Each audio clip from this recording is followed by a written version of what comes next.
ফ্যামিলিও খুশি ছিল যে বুয়েটে তো চান্স হয়েছে। আচ্ছা এরপরে রেজাল্ট আসে মেডিকেলের। আচ্ছা মেডিকেলে তখন সিরিয়ালে রংপুর মেডিকেল আসে, আমার সিরিয়াল 7 নম্বরে বা 9 নম্বরে ছিল, আমার এক্সাক্ট মনে নেই, রংপুর মেডিকেল কলেজ। আর আমি ঢাকা ভার্সিটিতেও পরীক্ষা দিয়েছিলাম, ওটাতেও আমার সিরিয়াল আসছে। মানে একটা মানুষের যতগুলো এক্সাম সে দিয়েছে প্রত্যেকটাতে সে চান্স পেয়েছে। এই তিনটাতেই আমার এক্সাম দেওয়া ছিল, তিনটাতেই আসছে। আপনার আসছে। দিনগুলো খুবই খারাপ ছিল আমার জন্য, কারণ আমি একা কখনোই থাকিনি এবং আমি বাইরের খাবারে অভ্যস্ত ছিলাম না। আমার কষ্টের লাইফ ছিল ফার্ম গেটে। বুয়েট ভর্তি পরীক্ষার আগে যেটা হলো, আমি ওই যে না খেয়ে তারপরে ফার্ম গেটে তখন প্রচুর কারেন্ট যেত, খুব খারাপ অবস্থা হয়ে আমার রিউমেটিক ফিভার ধরা পড়লো।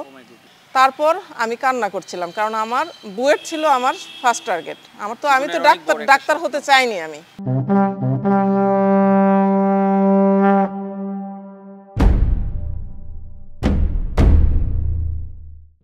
কলেজ লাইফ শেষ করার পর যেটা হলো যে বাবা মা চাচ্ছিল আমি মেডিকেলে অন্তত কোচিংটা করি, মেডিকেল পড়ি বা না পড়ি। আমার ইচ্ছা ছিল বুয়েট। তো আমাদের ওই সময়ে বগুড়ায় এখন কিন্তু বুয়েট কোচিংটা হয়, কিন্তু তখন বুয়েট কোচিং ছিল না, এজন্য আমাকে ঢাকায় যেতে হয়। তো আমার কলেজ লাইফ শেষ করে ঢাকায় আমি একা ফার্ম গেটে হোস্টেলে থাকা শুরু করলাম। কেমন ছিল দিনগুলো? দিনগুলো খুবই খারাপ ছিল আমার জন্য, কারণ আমি একা কখনোই থাকিনি এবং আমি বাইরের খাবারে অভ্যস্ত ছিলাম না। আমার কষ্টের লাইফ ছিল ফার্ম গেটে এবং ওখানে আমি সানরাইজে কোচিং করতাম বুয়েট এবং শুভেচ্ছায় মেডিকেল কোচিং করতাম। আমি দুইটা কোচিংই করতাম। নিজের ইচ্ছাটাও প্রাধান্য দিচ্ছিলেন, পাশাপাশি বাবা মার ইচ্ছাটাও আমি প্রাধান্য দিয়েছিলাম। কিছুদিন পর যেটা হলো, আমি ইন্টারাপ্ট করতে চাই, একটা মানুষ দুইটা কোচিং একসাথে কন্টিনিউ করা কতটুকু সহজ ছিল? অনেক কঠিন ছিল। প্রত্যেকদিন কোচিং থাকতো। অল্টারনেট ডেতে আমি বুয়েট কোচিং করতাম, বাকি ডেগুলোতে আমি মেডিকেল কোচিং করতাম। পড়াশোনাটা সামলাতেন কিভাবে? মেডিকেলের জন্য আসলে খালি শুধু বাবা মাকে বোঝানোর জন্য আমি কোচিংয়ে যেতাম, বাট রেজাল্ট আমার ভালো হচ্ছিল। মেডিকেলেও যে টেস্টগুলো হতো আমি রেজাল্ট ভালো করতাম। বাট কিছুদিন যাওয়ার পর আমি যেটা করলাম, আমি মেডিকেল কোচিংটা বন্ধ করে দিলাম, শুধু বুয়েট কোচিংটা চালিয়ে গেলাম। আমি আসলে পারছিলাম না। আর সেই মহেন্দ্রক্ষণ চলে আসলো যখন বুয়েট ভর্তি পরীক্ষা চলে আসলো, বুয়েট এবং মেডিকেল একসাথে আসলো। দুইটার পরীক্ষা কি দিয়েছিলেন আপনি? দুইটাই দিয়েছিলাম। বুয়েট ভর্তি পরীক্ষার আগে যেটা হলো, আমি ওই যে না খেয়ে তারপরে ফার্ম গেটে তখন প্রচুর কারেন্ট যেত, খুব খারাপ অবস্থা হয়ে আমার রিউমেটিক ফিভার ধরা পড়লো এবং পরীক্ষার আগের দিনে এসে আমি হাঁটতেও পারতাম না, লিখতেও পারতাম না, এরকম সিচুয়েশন তৈরি হলো। বুয়েট পরীক্ষার আগের দিন, আমার স্বপ্নের পরীক্ষা। বুয়েট পরীক্ষার দিনে আমি হলে গেলাম আমার বোনের সহযোগিতায়। আমার আব্বা আসছে, বোন আসছে বগুড়া থেকে। আপনি অফ দ্য স্ক্রিন একটা কথা বলছিলেন, আপনার আপু আপনার জন্য জীবনে অনেক বেশি কিছু করেছে, আপনি বমি করেছিলেন, এই ধরনের কথাগুলো বলছিলেন। যদি ওই সম্পর্কে একটু কিছু বলতেন আপুকে নিয়ে। হ্যাঁ, আপুকে নিয়ে যেটা, আমরা দুই বোন এক ভাই, এটা বলি। আমার বোন বড় আর ভাই আমার অনেক ছোট।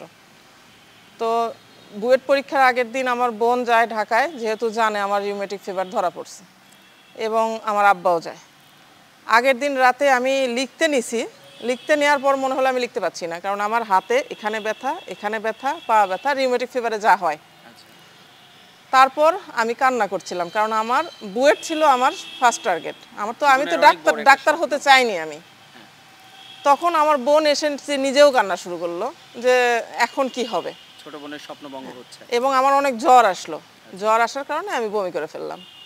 তখন আমার মনে আছে আমার বড় বোন, মানে এটা আসলে সবাই করে কিনা জানি না, সে নিজে ওটা পরিষ্কার করছে। এইভাবে প্রিপারেশন নিয়ে আমি পরের দিন বুয়েটে হলে যাই। হলে যাওয়ার পর আমার বোন এবং আব্বা চিন্তা করলো ও এখন রুমে পৌঁছাবে কিভাবে, যেখানে সিট পড়ছে ওর। তখন তো বুয়েটে অনেক রেস্ট্রিকশন, ঢুকতে দেয় না। এখন আমার বোন কিভাবে যেন ঢুকে পড়ছে, আমার সাথে ম্যানেজ করে ঢুকে পড়ছে, আমাকে নিয়ে যেয়ে ও সিটে বসায় রেখে আসছে। পরীক্ষাটা যখন শুরু হলো তখন আমার মধ্যে কি যেন কাজ করলো, আমি লেখা শুরু করলাম। তখন আর হাত ব্যথা কাজ করলো না, লেখা শুরু করলাম।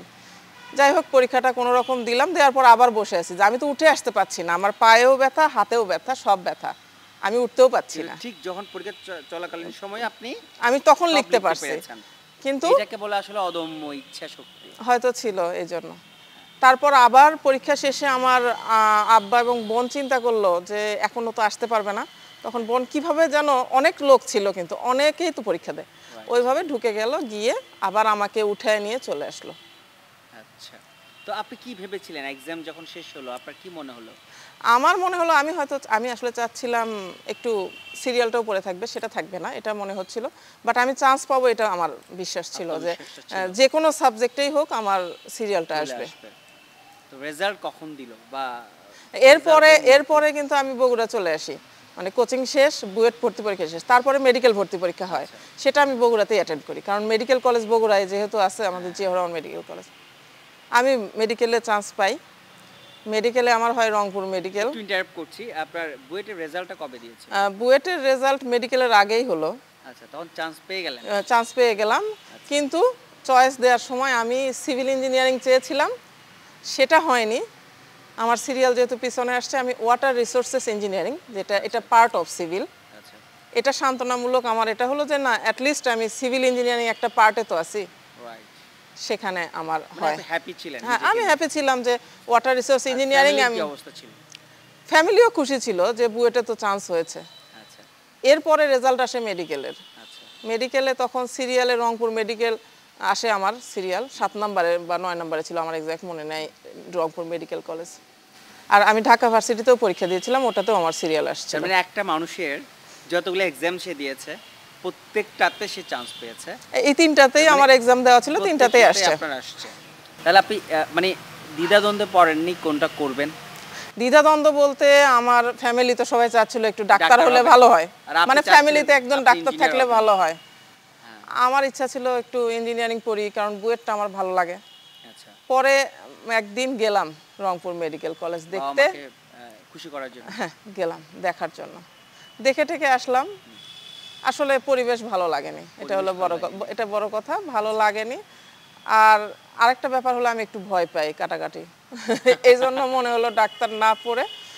তারপর আর কি, ফ্যামিলিতে কথাবার্তা হলো, সবাই বলল কি করা যায়। তখনও আবার আমার বড় বোন বলল, তোমার যেটা মনে হয়, সেটাই করো। মন থেকে যেটা মনে হয় তুমি সেটাই করো, আমাদের কোনো চাপ নাই। প্রত্যেকটা মানুষের একজন মেন্টর দরকার। আপনার মেন্টর মনে হয় আপনার বড় আপু। বড় আপু আছে, আমার বাবাও আমার পিছনে অনেক, আর আম্মা তো support আছেই, দিয়েছে। আম্মা তো আছেই সব সময়। আচ্ছা, তার মানে তার- বাবা মা আপনার ইচ্ছাটাকে প্রাধান্য প্রাধান্য দিল। দিল এবং আমি বুয়েটে গিয়ে ভর্তি হলাম, আলহামদুলিল্লাহ। এবং ছাত্রী হলে আমি সিট পেয়ে গেলাম, যেহেতু আমি বগুড়ার মেয়ে, আচ্ছা, সেক্ষেত্রে সিট পেতে কোনো সমস্যা হলো না আমার জন্য। আচ্ছা।